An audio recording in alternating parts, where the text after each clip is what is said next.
What did we just hear? What was that? This is the most up-to-date Nolan Wells piece of information that just doesn't line up. You've heard a lot so far, but this one is really taking the cake for me. By now, everyone has heard the recording of the Sea Tow, which is like a towing company for boats that Nolan Wells' friends made. You heard the dispatch, you heard everything. Here's the one that doesn't make sense. Now we're being told, again, we got to be able to confirm it 100%. Right now we're at like 90% confirmation of it, that one of the friends, the grandfather called, or the father called, spoke with somebody and said, oh, they no longer need emergency assistance. The reason why that doesn't really add up or make sense to me is because the kid that's on the phone with Sea Tow dispatch sounds like, hey, you guys need to get here. Like, we're taking on water. We're going to sink. You guys need to get here. What transpired from the moment that the person allegedly called and said, hey, we're all set, they're good, they don't need emergency services, to him being frantic on the phone? Did that really happen? If it did, why was none of the friends aware of it, and why wasn't it stated at one point on that recorded line? No! He is talking about the boat taking on water. We are sinking. Come and get us. I want this boat unsank and towed back. But we learn that that very boat took multiple trips later. At 9:56 a.m., the boat pulled away from its original dock, beginning what appeared to be a routine trip. It eventually reached Horn Island at 11:14 a.m., with nothing outwardly suggesting that anything was wrong. But just hours later, the situation took an alarming turn. At approximately 4 p.m., a report concerning the vessel was placed to the U.S. Coast Guard. That emergency call, later obtained by NBC News, would become a critical piece of the unfolding timeline and raise even more questions about what had happened during those missing hours. Thinking, can you all please count? And is everybody on board in good health otherwise? Yeah, everybody's on. At 4:31 p.m., the boat departed Horn Island under tow. It remained attached for roughly 3 miles before the tow line was released, allowing the vessel to continue back toward its original dock. Records indicate it arrived there at approximately 5:44 p.m., adding another key stop to an already complicated timeline. To understand the route, it helps to look at the geography. Horn Island sits off the Mississippi Gulf Coast, while the original dock appears to be connected to El Camino Railroad in Gulf Hills, Mississippi, just north of Ocean Springs. If that location is correct, it raises another question. Could this have been the place where the phone was later recovered? The movements that followed only deepen the mystery. At 6:06 p.m., the boat traveled to Fort Bayou. It then returned once again to the original dock before heading back toward Fort Bayou. From there, it proceeded to a nearby boat launch, where the vessel was finally loaded onto a trailer and removed by vehicle. That sequence has prompted ongoing speculation. Did the occupants stop at the original dock to drop someone off, continue to Fort Bayou to pick someone else up, and then return again? Investigators have not publicly confirmed such a scenario, but the repeated trips have drawn attention because they leave significant gaps in the timeline. Perhaps the most puzzling detail is the 1 hour and 13-minute period the boat reportedly remained at the original dock. According to earlier reports, the vessel had been taking on water for hours. Under those circumstances, why would it remain tied up for more than an hour instead of being pulled from the water immediately? That unexplained delay would become yet another unanswered question in a case already filled with uncertainty.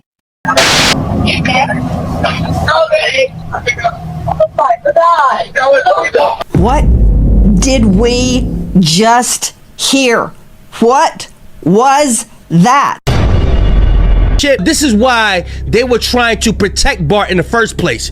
Remember, he's the 21-year-old, so he was the one that was going to be held responsible for the alcohol and all of that. And listen, his father is in the medical field, and they're saying, allegedly, that they were getting the substances, certain substances, from the father. Also, we got a video of Nolan Wells allegedly breaking up a fight. This just shows his character and when it comes down to people in an altercation. That's Nolan. That's Nolan.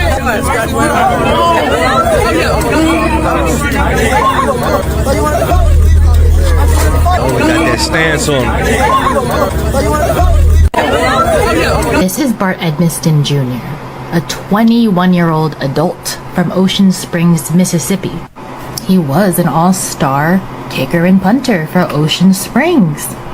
Bart is currently signed to Southern Miss. Football also runs within the family because his father Dr. Bart Edmiston, pain management physician, who used to be a football player at the University of Florida.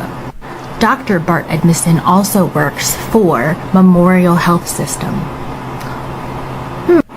And so does NP, Miss Christine Wells Wansley. Small world. He's right there. All they really want is justice. And justice is the pursuit of truth. And it just seems to be triggering people in such an odd way that I, quite frankly, don't understand. Guys, I want to circle back not only to the beginning of that MDMR, Mississippi Department Marine Research call. I want you to hear more, a different segment of that SEATOW, that's SEATOW call. Listen. Right, looks like you're on Horn Island, correct? Are you Yes, on we are Horn at Horn Island. Yes. All right, is the boat sinking or you have it aground? We were sinking, yes. Is it aground is the question? Oh, we're not aground. We are in Okay. 17 foot of water. We're in 31 foot of water. All right, have to ask. What do you want to do? Do you want to be towed back? I want to get this boat unsank and towed back, yes. All right, where would you like it towed to, sir? You can tow it to Ocean Springs Harbor, or Fort Bayou Launch. You know, it just struck me. He's got reception. Why is everybody saying you can't make calls and you can't take pictures because there's no reception? He's out in the middle of the water at those coordinates and he's got reception. Remember that? Remember that, Alexis Tereszczuk, Crime Stories investigative reporter? We were told at the beginning that items were not deleted off Nolan Wells' phone, but he wasn't posting because there wasn't reception. But they're out in the middle of the water and they've got reception. They do. He has really good reception, and you can hear it clearly throughout this call. But the stories maybe have changed a few times. First, it was he didn't have any reception. The other was, oh, nobody took their phones on the island because, you had to wade through some water to get to it. And they even said, well, this is salt water, not fresh water, as if that matters to your phone when you drop it into it. But there are videos from the island. It's even some of his friends are in videos from the island. So people clearly had their phone. And the other friend was arguing when we're talking about the videos that people worry about that have said that it was him. His friend was seen in the video screaming, give me back my phone. The phones were there. Other kids had their phones. Okay, but before I discount claims that Nolan did not have reception, I don't know what carrier he had. Maybe he didn't have reception. My point is, why everybody's screaming to shut this investigation down, I don't know, because these are very rudimentary facts that we don't have the answers to. He is talking about the boat taking on water. We are sinking. Come and get us. I want this boat unsank and towed back. But interesting, we learn that very boat took multiple trips later. At 9:56 a.m., the boat pulled away from its original dock, beginning what initially appeared to be an ordinary trip across the water. GPS records show it reached Horn Island at 11:14 a.m., where the timeline remains relatively uneventful, at least on the surface. But several hours later, the situation changed dramatically. At approximately 4 p.m., an emergency call was placed to the U.S. Coast Guard, reporting trouble involving the vessel. That recording, later obtained by NBC News, the call not only established a critical point in the timeline, but also raised a troubling question. What happened during the hours between the boat's arrival at Horn Island and the moment authorities were finally contacted? Can y'all please come? And is everybody on board in good health otherwise? Yeah, everybody's on board. According to the available vessel data, everyone aboard was accounted for when the Coast Guard became involved. But that immediately raises another question. Was Nolan actually on the boat at that point? Publicly available records have not fully answered who remained on board during each stage of the journey, leaving investigators and observers trying to piece together the timeline. At 4:31 p.m., the vessel departed Horn Island under tow. It remained connected for approximately 3 miles before the tow line was released, allowing the boat to continue back toward its original dock. GPS records indicate it arrived there at approximately 5:44 p.m., marking another significant stop in an already confusing sequence of events. Mapping the route provides additional context. Horn Island sits off the Mississippi Gulf Coast, while the original dock appears to correspond with an area near El Camino Real Road in Gulf Hills, Mississippi, just north of Ocean Springs. That location has prompted further questions because it may be connected to where a phone was later recovered, although authorities have not publicly confirmed that link. The timeline becomes even more difficult to explain after that. At approximately 6:06 p.m., the boat traveled to Fort Bayou. It then returned once again to the original dock before making another trip back to Fort Bayou. From there, the vessel was taken to a nearby boat launch, loaded onto a trailer, and transported away by vehicle. Those repeated movements have fueled ongoing speculation. Did passengers leave the boat at the original dock before someone else was picked up in Fort Bayou? Or was there another reason for making multiple trips between the same locations? Investigators have not publicly provided answers, leaving those possibilities unconfirmed. Perhaps the most puzzling detail is the 1 hour and 13-minute period the boat reportedly remained at the original dock. Earlier reports indicated the vessel had been taking on water for hours. If that was the case, why was it left in the water for so long instead of being removed immediately? That unexplained delay remains one of the many unanswered pieces of a timeline that continues to raise difficult questions. Real TikTok detective and from NBC. So it doesn't sound to me, Dave Mack, that the boat was sinking because they're going all over in the boat. So if the boat's not sinking, why the sea tow call? Why the distress call? Yeah, Nancy, the one thing you have to remember on that first sea tow call, you hear them saying, we're in 30 feet of water, we're sinking, we need to be unsank and towed. But if you follow along with that communication, the sea tow company reaches out to a local captain nearby and says, hey, we've got a boat, can you go take a look? And the captain nearest to the boat says, hey, I just got a call from the owner of that boat. He says they've resolved the problem and don't need us anymore. So, and this happened during the course of 10 minutes, Nancy. So they're calling for help and then not calling for help. So something was definitely going on with this Triton 21-footer that they cannot explain. With me now is Todd Shipley, digital expert. Todd, listen to this.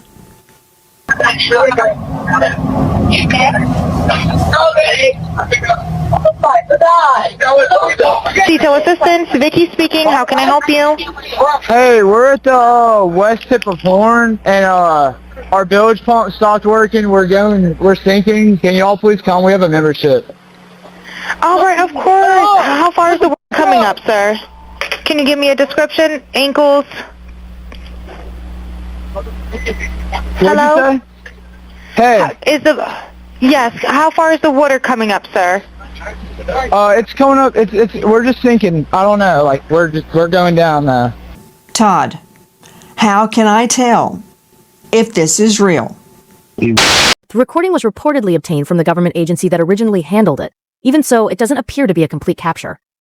Based on what's publicly available, there seem to be missing portions of the conversation, raising an obvious question: where's the rest of the audio? If investigators have access to the full recording, forensic audio analysis could provide valuable insight. Specialists can examine the file frame by frame, separating voices, enhancing faint dialogue, and identifying what people may have been saying in the background. Every sound has the potential to add another piece to the timeline. Beyond the spoken words, the surrounding audio could be just as important. Ambient noises, such as engines, water movement, nearby boats, wildlife, or other environmental sounds, can sometimes help determine whether a recording was made where participants claim to be. Those details may either support or contradict the known sequence of events. Modern forensic techniques also allow experts to isolate individual speakers, reduce background interference, adjust playback speed without distorting voices, and enhance specific frequencies that are otherwise difficult to hear. By separating overlapping conversations and filtering out unnecessary noise, investigators may be able to identify statements or sounds that were impossible to detect during an initial review. Whether any of those analyses have already been performed has not been publicly disclosed. But if additional portions of the recording exist, or if the available audio can be enhanced further, they could provide critical context for understanding exactly what was happening during those crucial moments. This audio, what would you do digitally to clean it up, enhance it, and isolate it? According to the analysis being described, there are several forensic techniques that could be applied to the recording. One of the most significant involves separating the various audio signals embedded within the file. Rather than treating the recording as a single stream of sound, specialists can digitally isolate individual frequencies and voice patterns to examine each element on its own. That process can make it possible to distinguish different speakers, even when conversations overlap or background noise masks important details. By separating those audio streams, investigators may be able to determine who was speaking at specific moments and better understand the sequence of events captured on the recording. The analysis doesn't stop there. Modern digital audio tools can extract individual voice tracks, suppress competing sounds, and enhance otherwise faint or distorted speech. Each isolated segment can then be examined independently, allowing experts to focus on particular words, voices, or sounds that might have gone unnoticed during an initial review. If those techniques are applied successfully, the recording could reveal details that aren't immediately obvious to the human ear, details that may help investigators reconstruct what was happening during those critical moments and answer questions that the original audio alone could not. Listen carefully to this without reading the transcription. One more time.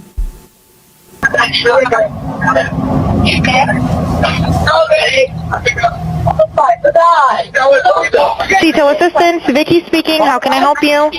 Hey, we're at the west tip of Horn, and our bilge pump stopped working. We're sinking. Can y'all please come? We have a membership. All right, of course. How far is the water coming up, sir? Can you give me a description? Ankles? Hello? What'd you say? Hey. Yes, how far is the water coming up, sir? It's coming up. We're just sinking. I don't know. Like we're going down now. Todd Shipley, the words, a man saying, "Wake the F up," I can discern that without reading it on the transcript. Where you hear someone say, "OMG," I can make that out. I can make out what I think is "don't die." They're screaming. What can you make out of this? Because if this is real, this changes the course of the investigation, Todd Shipley. According to the forensic expert, the primary objective would be to uncover the conversations that are barely audible beneath the main phone call. Achieving that requires a series of specialized enhancement techniques designed to improve clarity without altering the underlying recording. One of the first steps would involve adjusting the recording's gain to amplify quieter sounds while carefully filtering out static, interference, and other forms of background noise. Investigators can also apply digital filters that isolate specific frequency ranges, making faint voices easier to distinguish from surrounding sounds. Ironically, the two people speaking directly on the phone may not be the most important part of the recording.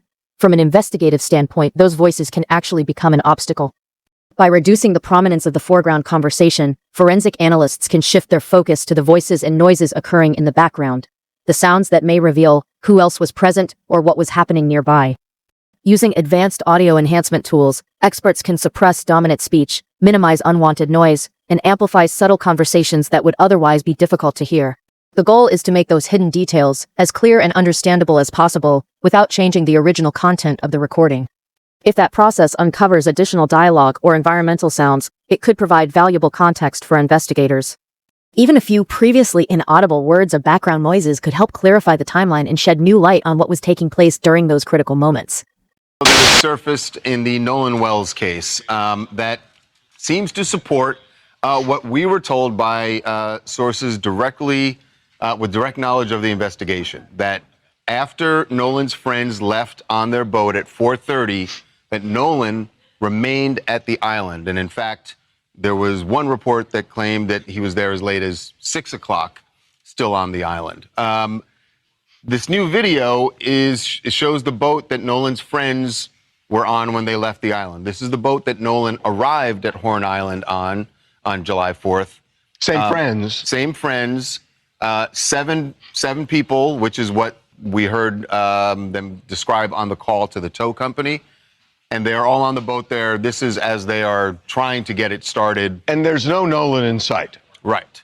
And the 7 people you can see on there, Nolan is not one of them. And I think it's important to say, and you said it, but I want to reinforce it. That's at the beginning of the trip. So it's not as if... this is at the end of the day. This is 4:30 in the afternoon. I'm sorry, at the beginning of the trip home. So that it's not like the boat's in the middle of the water and that something may have happened in between. This is as they're leaving. Yes, they knew that they had a problem as they were leaving. It's part of the reason they were rushing. We've heard his friend Warren describe that they were yelling at him, "Come on, get on the boat."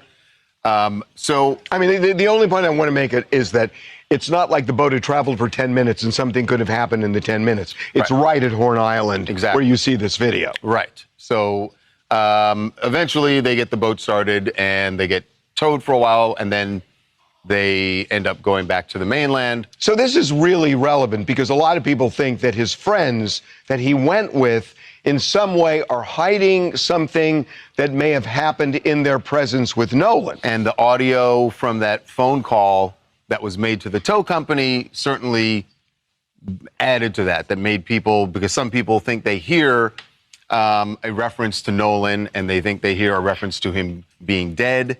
But he's not on that boat. But he's not, from this video, at this point when this video is shot, Nolan is not on that boat. Which is consistent with what we had heard. And then we also know that the police have spoken to people and have either video or photos that show that Nolan was still on Horn Island after 4:30. Now, I've been saying all along, the main thing is if his friends leave at 4:30, who were the people who were with Nolan after that? Because they're going to have the answer. That's right. And there were a lot of people on the island. A lot of people there. It was the 4th of July. There was the girl named Katie, who, you know, we heard Nolan's mom say that she spoke to Katie, but Katie said that she saw Nolan, but sort of a hi-bye in passing thing. Now, that's not how their friend Warren described it, but if it's not Katie, there were other people who were there. There were a lot of people. And so who is going to the police?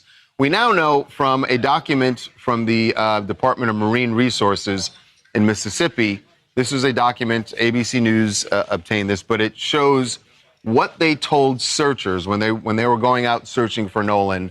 And there were witnesses who described Nolan. So now we know there were definitely people who saw him and said that they described him as having a lot of alcohol that day. He was drinking heavily. Heavy alcohol intake that day. Now, I don't know how much.